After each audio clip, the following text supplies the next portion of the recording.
Welcome to Barchart's educational webinars designed to enlighten you on a variety of trading ideas and concepts, inform you of the features and pages Barchart provides related to these concepts, and offer you some traders' insight to help you make a more informed investment decision. Today's session, common sense approach to successful risk management. Now, Benjamin Franklin once said about common sense that common sense is something that everyone needs, few have, and none think that they lack. And I believe this is very relevant to trading and investing. So many folks believe they know what is right when it comes to risk management, but few, if questioned, can clearly define risk or give details of risk management. Hello, everyone. My name is John Rowland, Barchart's head of trading education, and today I want to offer up some simple and clear ways that one can define risk, rules to manage risk, and some examples from my own personal experience that will empower you in developing a more favorable trade plan. So stick around as we learn ways to become a better investor trader. After all, it was Franklin who said, an investment in knowledge always pays the best interest. All right, so before we get started for today's session, let me welcome our moderator and Barchart's project director, Gene Baker. Hello, Gene. Hello, John, from frosty Chicago. How are you? Yeah, it's not too bad. It's like 32, but for the Carolinas, that's cold. So Yeah. not It's like freezing. -1, right? Absolutely freezing here. Nobody wants to go anywhere. Do you want to build a snowman? No. So we're all sitting in listening to your presentation today. That's the best use of Chicago time. Staying inside is being warm, right? Yeah, All right, you ready to get started, Gene? absolutely. All right. Let's remind everybody today that today's session is for educational purposes only, and decisions to buy, sell, or hold or trade securities, commodities, or any other investment involves risk and best made on the advice of a qualified financial professional. And under no circumstances shall we be liable for any loss or damages that you or anyone else incurs as a result of any trading activity that you engage in based on information or material you receive through barchart.com and our services. And I would add to this disclaimer that risk and risk management is unique to each trader and investor, and is as unique as their individual fingerprints, though there are some generalities that are accepted guidelines to risk management. And so we're going to look at them. All right, so when I think about developing rules of risk in my trade plan, I want to accomplish one of three purposes. Can I eliminate risk? Now, we can't eliminate all risk, but when I'm looking at a trading system or building a trade plan, I don't want to add unwanted risk, and I certainly want to try to find ways to remove controllable risk. Now, one of the easiest ways is that all trades start with a stop. Now, we're going to take a greater examination of stops later on, but another example of this is just understanding the markets before you start trading. Now, that could be something as a simple ideal as the trading hours that the markets that you're going to trade, or it could be something very complex like learning how to manage volatility. How am I going to manage my risk, or what am I willing to risk, right? How do I determine when a trade has gone wrong? If I'm using leverage, let's say an assets like futures or options, do they add risk or do they reduce risk? And margin, if I'm trading on margin or trading futures contracts, there's a level of leveraged risk. Now, options, right, that risk can be limited. And in certain situations, options can actually help to offset risk. But also think about when we are determining how to manage our risk, I want you to think about it in a mathematical aspect, right? Maybe a percentage of capital, or how you allocate your portfolio, or a percentage of risk capital. I try to stay away from dollar amounts because I really believe that money creates emotion. How can I profit from risk? Now, you've probably heard the expression, cut your losses and let your profits run. Well, as a trader or investor, the worst thing that we can do is let profits turn into losses. So we're going to look at something called trailing stops. Though, if I'm taking on risk, I want to get paid. And so a very simple rule is I look for trades that have a higher reward to risk. And I try to strive for a minimum of 3-to-1. So if I believe, let's say, a stock is going to rise $3 over the next 6 weeks, I don't want to risk more than $1. Now, if I set my targets, or I set my trade plan based on this 3-to-1 reward to risk ratio, well, my win ratio, the number of trades I'm actually correct about, only has to be 40%, and I still could be profitable. I'm going to let that sink in for a moment. This is a powerful statistic that you can actually have less winning trades as long as you're looking for those of high risk to reward ratios and still be profitable. So my mantra is low risk, high reward, and high probability. Now, today's session, let me go, hang on, I want to go, where do I want to go? Here we go. Today's session is basically about risk management. But if you go into our Learn tabs and under archive webinars, we have a lot of webinars that I've done. And a lot of these webinars are basically helping you with probability. In other words, I'm showing you a lot of tools and techniques that you can use to increase your probability. If you go to, let's say, our investing page, in here you find a lot of trade ideas that will help increase your probability, right? But today's session is more about risk management. So once I've set upon about some sets of rules, I also want to think about rules that are non-emotional. What do I mean by that? Right? I don't want to have rules that say something like, oh, I'm going to get out when things are going against me or not going my way, or, I know the market's always going to come back. That's my rule of trading, right? Those aren't rules. Those are emotions. And, I also hear one that really kind of upsets me every time I hear this. It's like, oh, stops are for losers, right? Right? That is not a non-emotional rule. What I want to do is I want to create rules, and then I want to set details to them, right? What are the specifics, right? Be very specific on this part. What am I going to do? When am I going to do it? How am I going to do it? Where am I going to do it, right? All these aspects of trading, I want to make sure they're detailed. And the reason why I do that is because that's going to give me discipline. I really believe that most traders fail because of lack of discipline. And then we want to make sure that we document our rules. And that means that we need to have a trade log. And what I want to do is I want to write down what worked and what didn't work, right? And that trade log is going to help me improve my risk management skills. I can't do that without it. If you're looking at a trade that you did over a year ago, you might not remember the details of the trade. You might not even remember how, why, or when you got stopped out. That's the importance of creating a trade log. So there are some common rules of risk, or another common rules of risk control.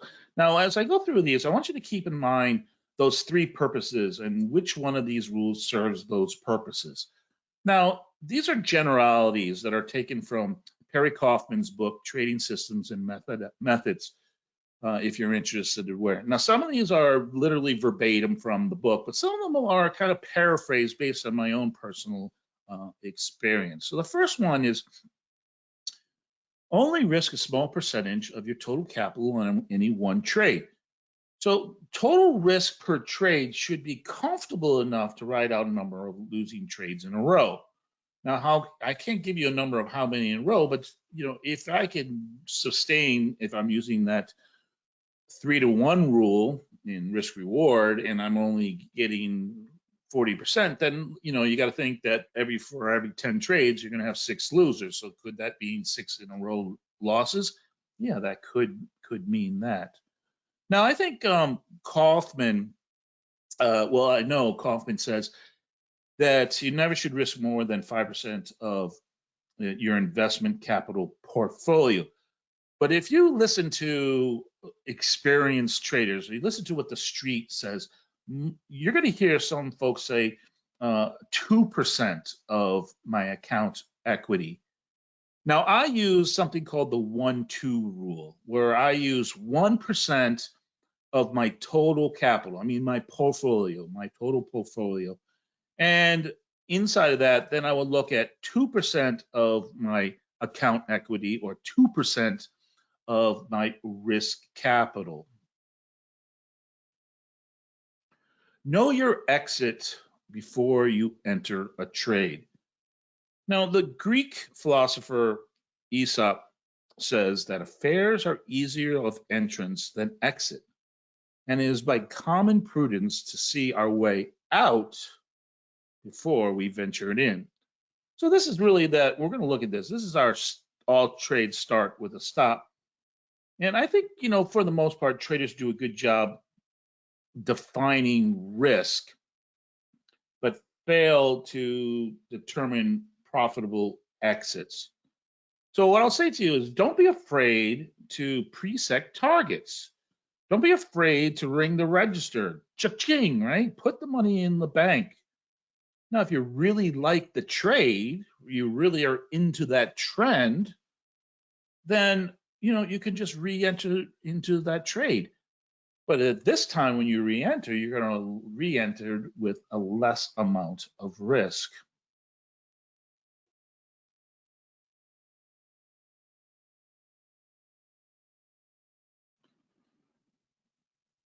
Large profits means large risk.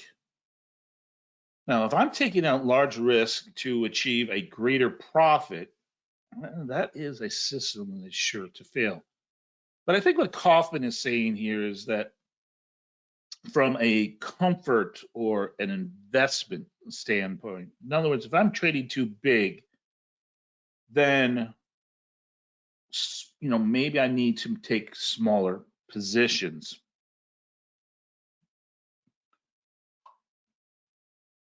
So here's NVIDIA, right? This is one of the more popular stocks right now, right? Part of the Magnificent Seven. Let's think about this in terms of, here's our stock price, $556. If I was going to buy 100 shares of NVIDIA, it would cost me close to $56,000, right? That is a large amount of money to invest. And if you think about it, if I use that 2% rule, right, that I mentioned, you'd have to have an investment account of about $2.8 million to stay inside of that rule. Now, let's look at options pricing here. And if I look at, let's say, 1 month options at the money, right, 30 days out, and I look at the price of these options, well, they cost about $2,500 for one option. So I could lower the amount of shares that I buy, not spending $56,000, but I can't lower from one option. Now, the other thing I might think about too is under technical analysis, I'll look at something called the average true range. In other words, how much can I anticipate this stock to move up or down in any one given day?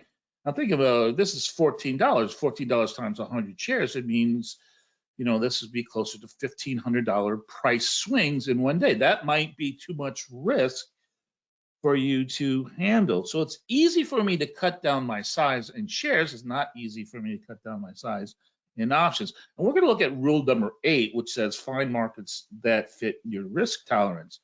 But if I have a risk capital of $100,000 and I adhere to that 2% rule, and in the eyes of a professional trader, trading NVIDIA options or purchasing 100 shares of NVIDIA is putting myself at risk. Exit a loss quickly. So don't wait, right? You've determined you're wrong, get out. Now, I get a lot of folks that'll say things like, "Oh, the market always comes back," right? In the long run, stock market always goes up, that kind of thing. In the long run, you're probably right, just as long as you give yourself enough time. Again, we're talking about risk management here. And here's the SPY, right? The ETF for the S&P index, right? It took 2 years for us to get back to even. Well, my point here is take your 2% loss, move away from the trade, right? Look for other trading opportunities. You could have had this capital tied up for 2 years, and now you're what? You're back to even.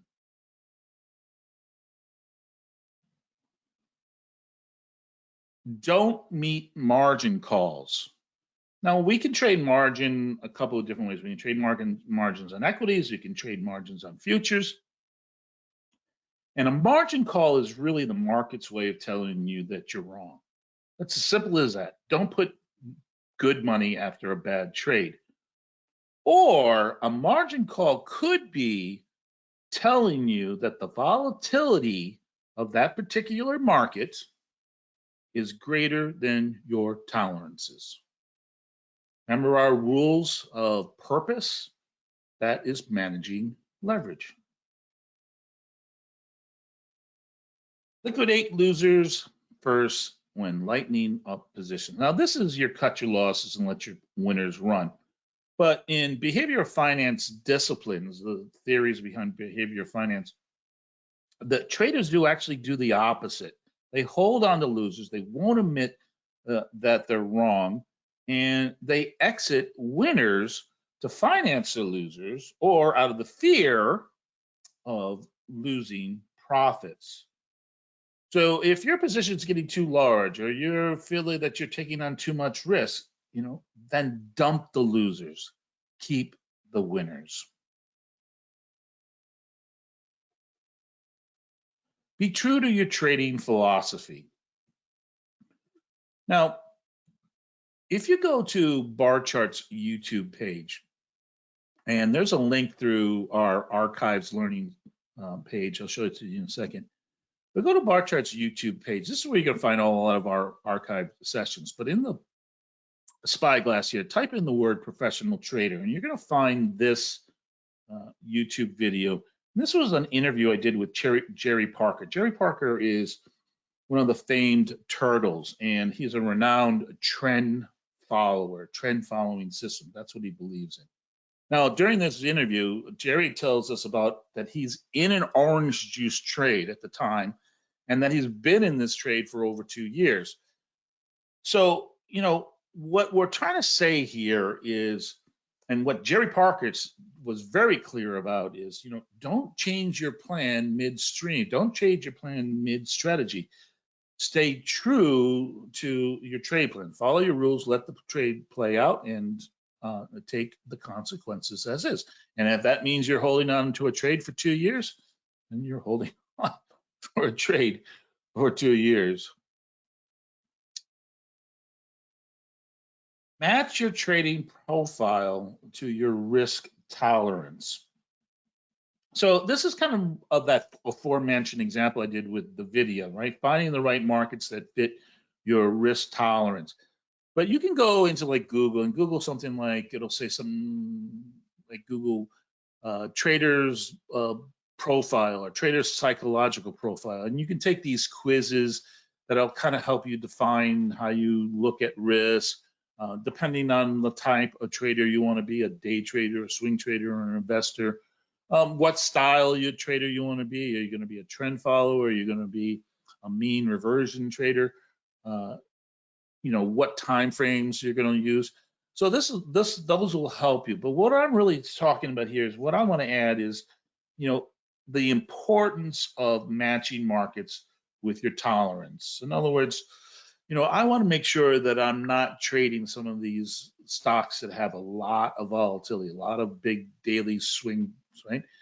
Because that's not who I am. That's not my profile. Now, again, if you go into our Learn archive webinars and you type in the word limited, right? You're going to get this webinar, Trading Futures with a Limited Capital Account. Now, this is for futures trading, but the point being that there are techniques in here about concepts of leverage and margins links to volatility that are universal for all asset classes. Now, you have to modify it a little bit, but the concepts will help you understand how you can trade markets with a limited amount of capital. And finally, our last of our 9 common sense rule is plan for contingencies. Now, Mike Tyson says that everyone has a plan until they get punched in the face. And I would add that the moment you act stupid and you step outside your plan, take on too much risk, you're overcapitalized, the market punishes stupidity. I guarantee that. So let's talk about how we can not be stupid. So those would be stops. And we're going to go through this. But what is a stop? Well, a stop is an order that is placed to buy or sell at a specific price once that price level has been reached. And I would add a stop loss in order to exit a market. Stop loss is a value or a price where we admit our strategy has gone wrong. Here's that discipline. I'm wrong. I'm getting out. I can move on. Right? I'm telling you, there's nothing worse than having a losing trade, and it weighs on your mind, and it distracts your focus from finding better opportunities. Take your losses, move on. Stop loss. That helps you determine how much you're willing to risk. We're going to look at this process. But let's think about that rule number 9, contingency plans, right? So I always have a hard stop. In other words, my max loss risk. I have that in the market. I always have that. That protects me from price shocks. Now, in my trade plan, I have a list of rules to set what I call my soft stops. Now, these are not particularly in the market, but they are plans of actions. In other words, if this happens, then this is what I'm going to do. If this, then that, right? So these stops will be always in and out of the market, or always being moved in the market, but I'll always have those hard stops, that max loss, to protect me from those maximum price shocks. Now, why do we have stops? Well, stops keep us from having large losses and financial ruin. Helps eliminate that emotional part of trading, right? That's why I don't want to think about money and dollars. I'm going to make it very mechanical. I'm going to make it on a percentage basis, or I'm going to be, based on some technical points. I don't want to think about money, because money is going to cloud my judgment. And stops help to hold us accountable and give us that discipline, in that most traders fail because they don't have discipline. So all trades start with a stop or stop loss, and these are pre-entry exits. I'm going to determine where I'm going to get out, like Aesop said, before I get in. So here's some steps you can use. And again, these are more generalizations, but I want you to kind of just use this in your methodology. How much am I going to invest? And this is really for investors, but can be how much am I going to put towards a certain trade if I'm, a short-term trader. And that could be an absolute dollar value. You remember Kaufman says never greater than 5% of your risk capital max. That's the max that you want to do. But what I said to you is, a lot of professional traders that I talk to, what you hear on the street, the general rule is that 2%. 2% of your portfolio, 2% of your risk capital. Now, once I've decided that value, then how much am I going to risk of that value? Maybe I'll just say I'm just going to risk that whole 2%. Or maybe I'll say it'll be an absolute dollar value. Again, I'm not a big fan of dollar values, but you can use that number. Maybe I'll say I'll use a percentage of that investment, right? I'll invest $5,000, but only risk 10% of that investment, or risk 50% of that investment before I exit that trade. Or I could look at something like on a percentage of an adverse stock price movement. How much will I allow that stock to go against me before I stop myself out? Again, this is how we're going to develop those hard stops, those ones that we're going to put in the market that we're not going to take out. They're there to protect us from catastrophe, right? I know how much I'm going to risk, and this is how I'm going to define that risk.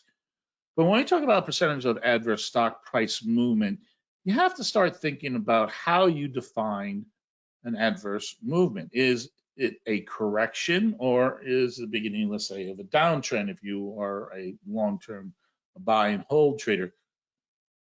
So, again, a generality is, 5 to 10% could be a correction and 15 to 20% could be a downtrend. But, if I have a stock that is down 8% and that 8% translates to a dollar value or a percent value of my risk capital that is close to my 2%, then I have to make those adjustments. I can't wait for that stock to be down 20% where I define the downtrend, because now I'm putting myself at what? Greater risk. Remember, our rule is to eliminate risk, right? Manage risk, right? I don't want to add more risk, right?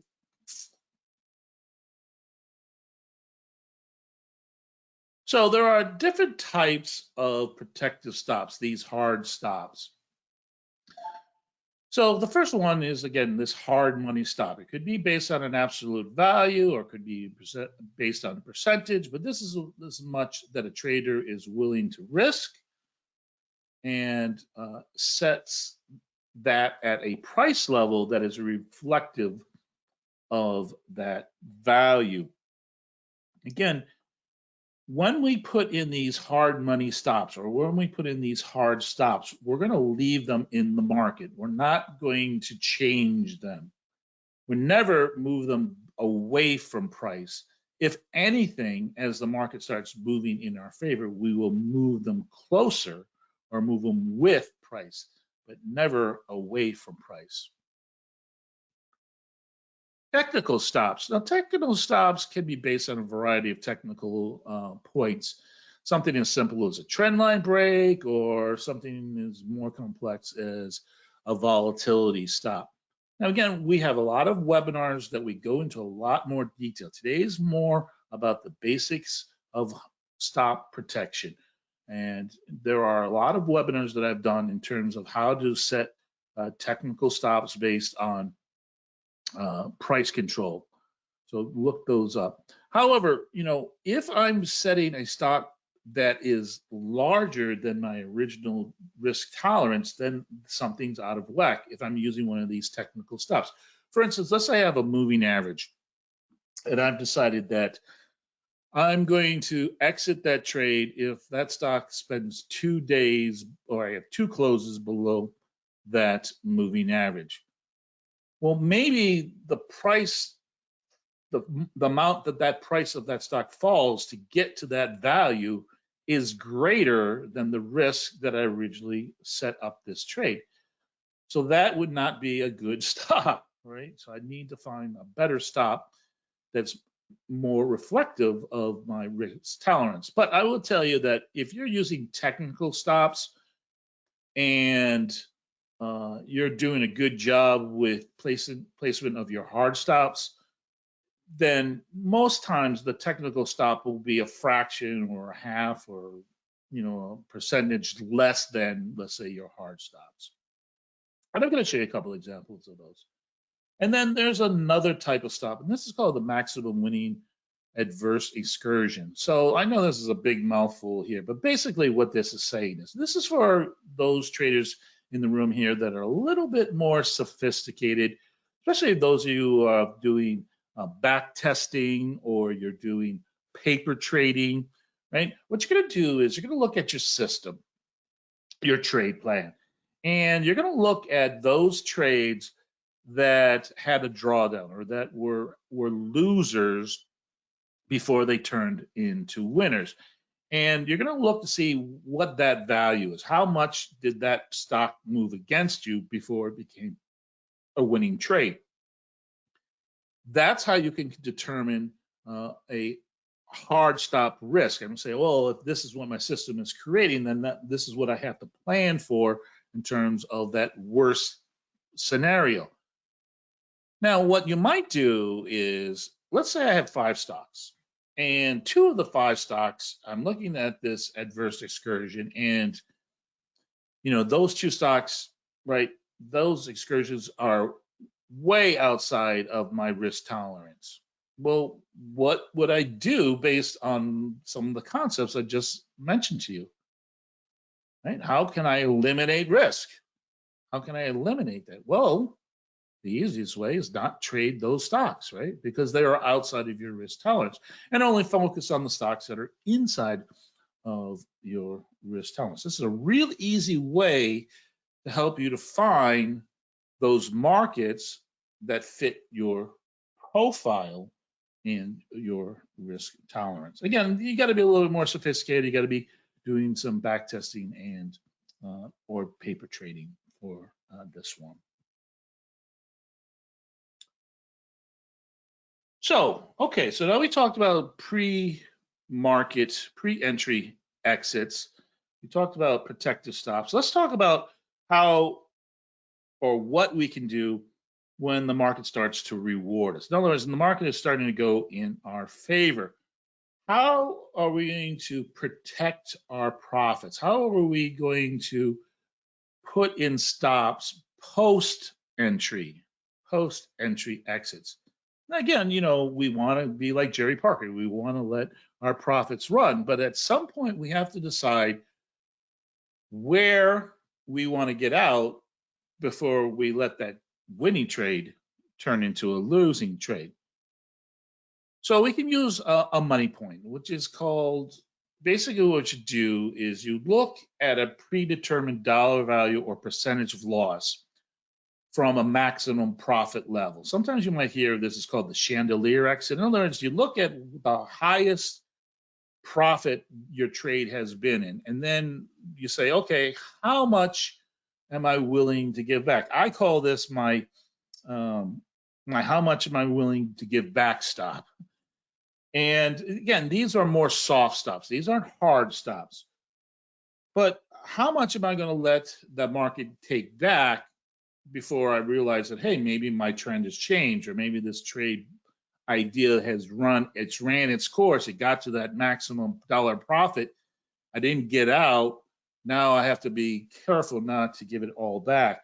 So a technique that I kind of use here is, let's say I'm getting close to that 3-to-1 target, right? I'm getting close to that. Well, what I might do is I will move my protective stop, my trailing stop, to, let's say, 1-to-1 risk to reward ratio. In other words, I'm going to capture that original risk as profit. Then if this trade goes to 4-to-1, then I'll move it to 2-to-1. If it goes to 5-to-1, then I move it to 3-to-1, right? Each time I'm always moving the stop up, or I'm moving it closer to current price, never backwards, right? And I'm locking in larger profit each time. Break even, placing a stop at our entry point. This is a very easy and very popular rule. Now, again, you just don't wait for when you're up one or two ticks or up a dollar or something, and you immediately just move your stop to break even. You need to have a set of rules that allows you the permission to go to break even. So again, I think that could be a predetermined level based on maybe some technical point. In other words, we'll look at something called swing highs and swing lows. As the market makes a new swing high, I will give myself permission to move my stop to break even, or it breaks to a level of resistance, or you can even use, if you wanted to make it more mathematical, you could say a percentage of price movement, or let's say I'm up 2-to-1 on a risk reward ratio. Then that might give me permission to move my stop to break even. Now, here's a real simple rule. I get to a point, I've reached one of those technical points that it gives me permission to move my stop to break even. I stop to break even, I put in a target, I set that target, right? And I walk away from the trade. And I just let probability run the course. And one of two things is going to happen. I'm either going to break even, or I'm going to get my target and I'm going to make a profit. And talk about eliminating emotion, right? Once you get to break even and you set a target, well, that trade is done. That trade is, in your mind, that trade is done. Let's move on. Let's find another trade. Don't need to manage that trade anymore. We can look at technical points, again, based on a variety of technical analysis. And again, in our archives, there's multiple technical analysis that I've gone through to help you how to use these. And not necessarily about setting stops, but how you can use these technical analysis and where you can find these inflection points. But let's think about just some basic ones. Trend line breaks, moving averages, structure. Old support becomes new resistance becomes old support, but swing highs, swing lows. Volatility, right? So I don't really talk about this as much. I'm a big fan of average true range, standard deviations, learning how to manage volatility, maybe with options. And this one, I'm sure if I said to you, give me 4 ways you would set a trailing stop, I don't think anyone in this room would say that they would use time. So what do I mean on this one? Well, especially for my momentum traders or my swing traders, if my trade is profitable and then all of a sudden that stock or that trade, the momentum stops, or it's not performing, right? Or the greater market's going up and it's just it's languishing, right? I might set a time limit on the trade, especially if I'm swing trading or momentum trading. And my feeling is, if that trade is not performing, right, it's not continuing to add to my portfolio, then I'm going to exit that trade and reallocate that capital to another trade that is going to be more active, more profitable. Again, that doesn't mean I can have to walk away from that particular trade. It just means that maybe I will wait until that trade becomes active again. But time can be a trailing stop.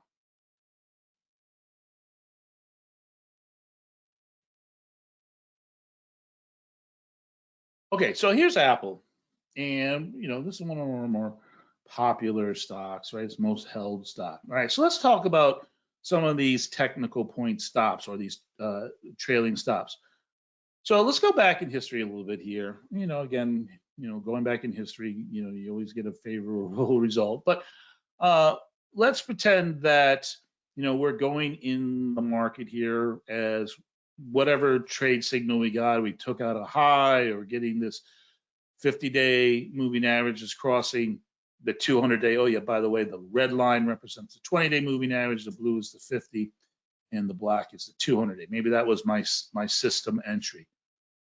Well, as I enter that pre-entry trade, that hard stop, maybe I'll say that I'm going to use the 200-day as my hard stop, but as the market starts to move in my favor, now I'm going to use the 50-day moving average as my hard stop. And again, I want to make sure that that value, when price goes against me, that value is not greater than my original risk that I set out on that trade. So you can see that in this example, right, here's our 50-day moving average, and why we have these hard stops. Notice that there's that price shock where, the price reversed in a big way, gap below our 50-day moving average. And discipline would say then that would be my hard stop and I would be out of that trade. But I could also look at some soft stops, right? As my trade is profiting me, right? As I'm getting greater and greater profits, once I reach certain thresholds, then maybe I'll say, well, now I'm going to use the 20-day moving average. Maybe I might use a rule that says I will look for multiple days, maybe 2 days or 3 days below the 20-day moving average before I exit the trade, or I'll add a filter.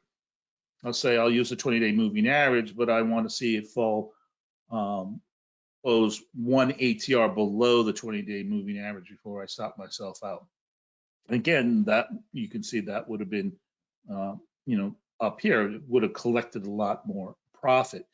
Another type of stop that we can use is that structure stop, or where we're looking as price is rewarding us as we're starting to make new swing highs and new swing lows. So typically what you would do on that is, for instance, let's say this was our entry point here, and we're using the 200-day or the 50-day as our hard stop, and then the market makes a new swing high. Well, then what I would do is I would raise my soft stop just below the most recent swing low. Then the market pulls back and then makes a new swing high, and then I raise my stop just below that swing low, and then I continue to do that. And as I get higher and higher, then I'm continuing to move my stop. So I'm making this swing high here, move my stop here.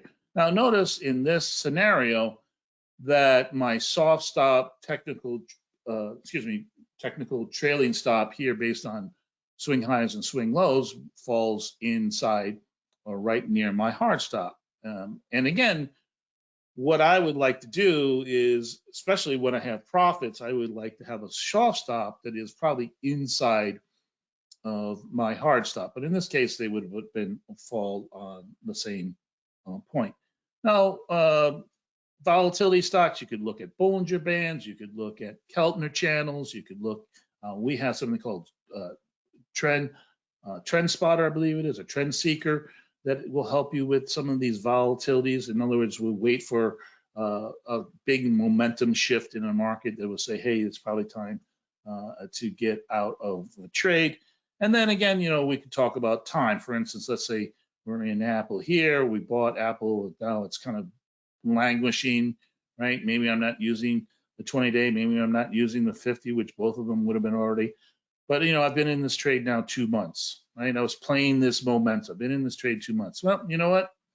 It's not coming to fruition, right? So I'm going to exit that trade because it's past that time, and I'm going to start looking for better trading opportunities. Okay, so Gene, let's do this. As I see a couple of questions, and I want to leave us with one more a point that is a little bit different in terms of risk management. So give me a moment here. I want to look at some of these questions that have come through. And while John reviews those questions that you've sent through, I'm just going to remind everybody out there that Barchart does have different membership levels. A lot of what John's been talking about today is, is more theory and how you practice and manage your portfolio. Barchart does have a number of portfolio tools, also the charting tools that he's been showing you. If you have an account with Barchart, we save all of your drawings and your markups on your charts. You can create a portfolio and watch the movement on your stocks that way. So there's lots of benefits to being a Barchart member. You can go from a free account to a Barchart Plus account or a Barchart Premier account. So if you haven't tried it already, we offer a free 30-day trial. Check it out. No, great points there, G. All right, so Mike asks an interesting question in terms of options, and he says, how can you calculate a $1 move of the underlying stock to options? Well, if you are familiar with options, one of the things that you could look at is something called our Greeks. And one of the Greeks that we can do is called delta. And delta is going to tell you how much that particular option is going to move based on a $1 move in your stock. So it's really quite easy.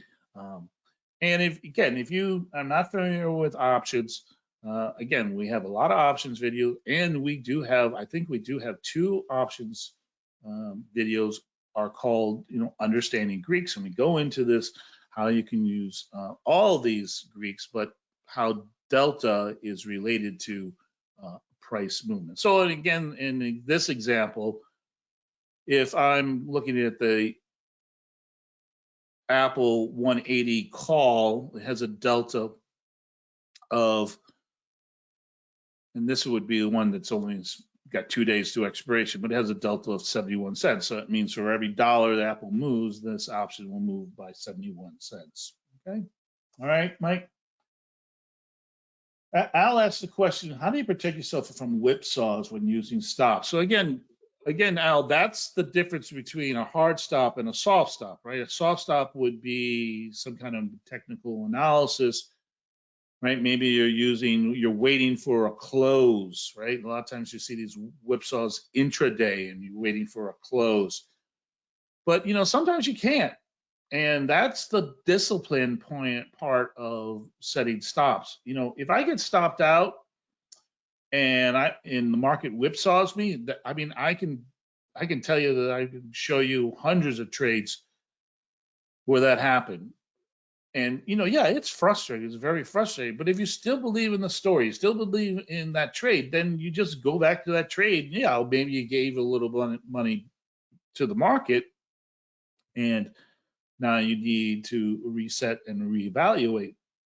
But I can tell you many times where I got a whipsaw and I got stopped out, and then the next day, the market just collapses, right? And we're going to look at Boeing, right? Right? Could this have been a whipsaw right here, Al? Yeah, but aren't you glad you got stopped out right here? I certainly would be happy that I got stopped out, because now I'm looking at a stock that has now fallen another 20-25%. Robert says, hi. Hey, Robert, how's it going? Is there a difference you see before the market opens that your stock is going to gap down or below your stop?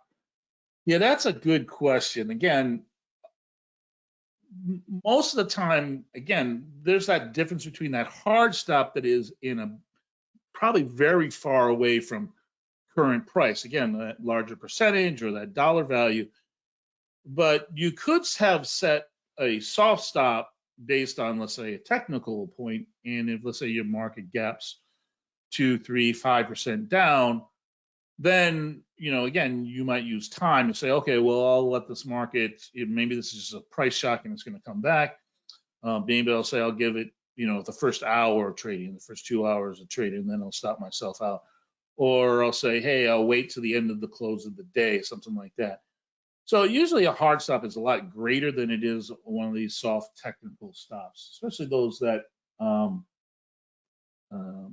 that occur, let's say, on an overnight. Um,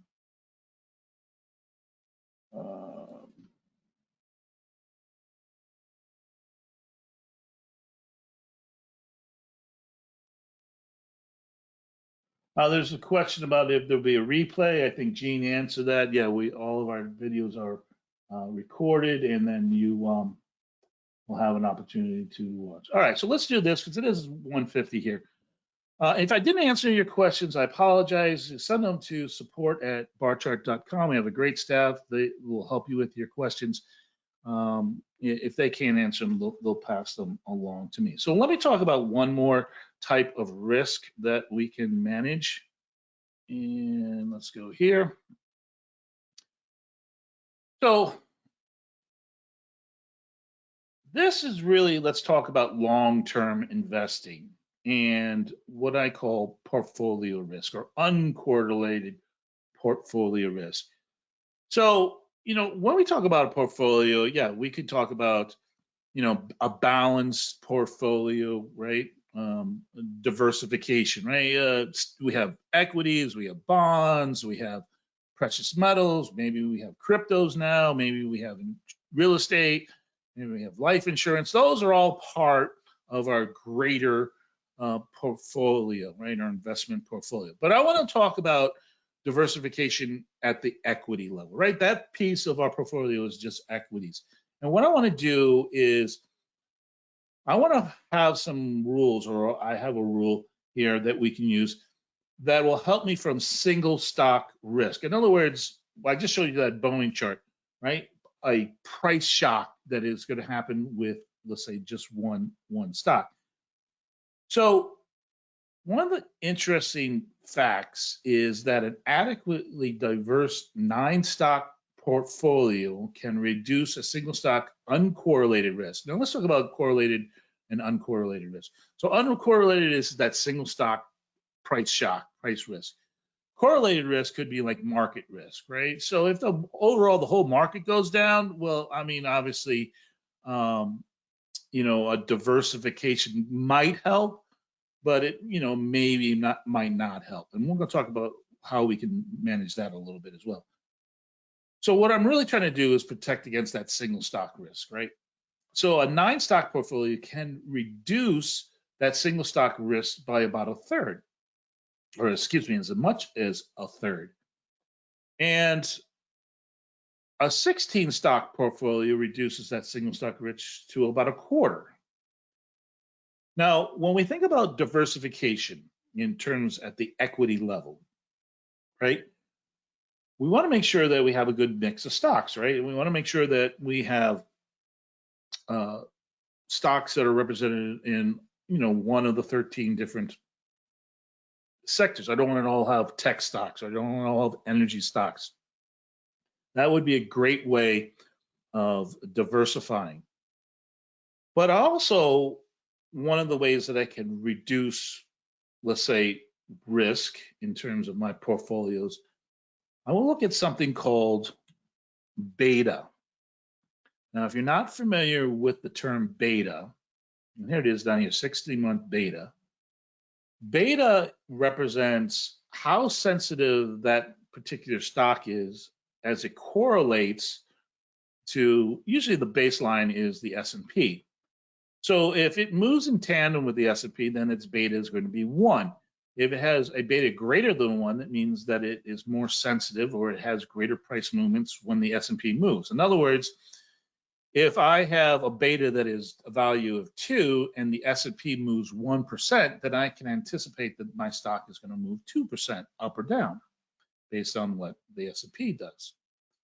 So one of the things you can do to help balance or give yourself a more diverse portfolio is make sure you don't have a lot of high beta stocks, even though you are spreading them among multiple sectors, to help mitigate some of that correlated risk. So you can do that with beta. Now, for instance, like utilities and some of your consumer good companies, high yielding yield companies, their betas are a lot lower. They don't have a lot of big price swings. But if you look at, let's say, for instance, Nvidia, right, we already looked at this, and I bet you can guess, a nice high beta.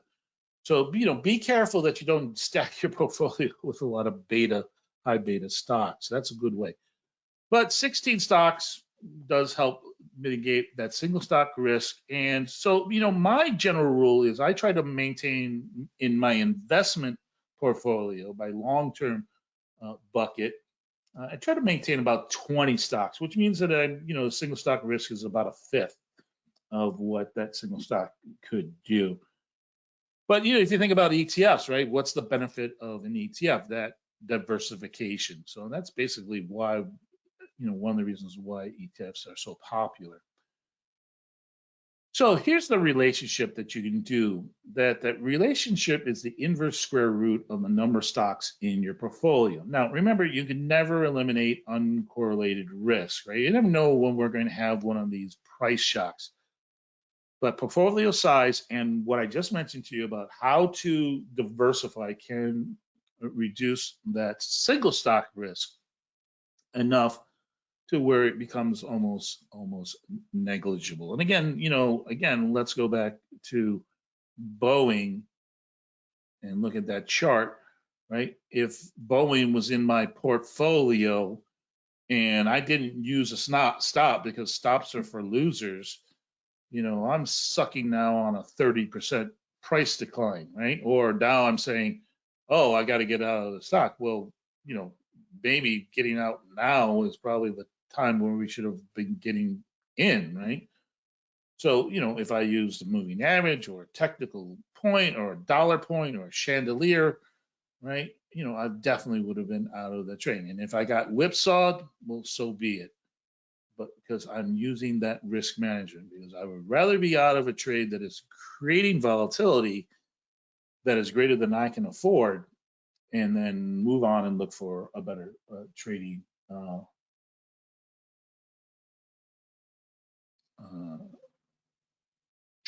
opportunity. Okay. All right.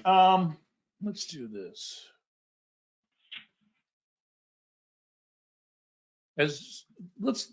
One last takeaway here, and that would be that every trader has a different style, a tactical approach to evaluating risk management, and the key is consistency. In other words,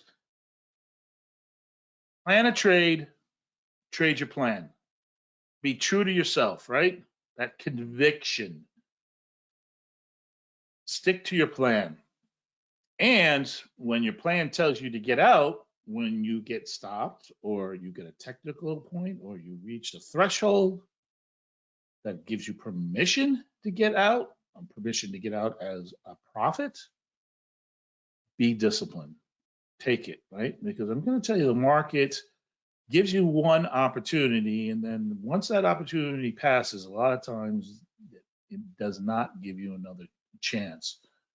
So consistency, conviction, and discipline are the keys to a successful risk management. All right, Gene, just to remind everybody that, if you want to try out some of our features, we do offer a 30-day trial for Plus and Premier. And one of the cool features that we do have, besides all the great tools and screeners and all that, is on Fridays we have a show. It's called Market on Close, and then we do a little bit more macro. We do look for some trading ideas, and Plus and Premier members have an opportunity to watch that video or watch that live session, and it's a little bit more intimate. You can ask some questions as well. All right, Gene, thanks for your help today, everyone. Please be safe out there. Stay warm, right? If you don't have to go outside, don't go outside. Be careful. And the good of all trading.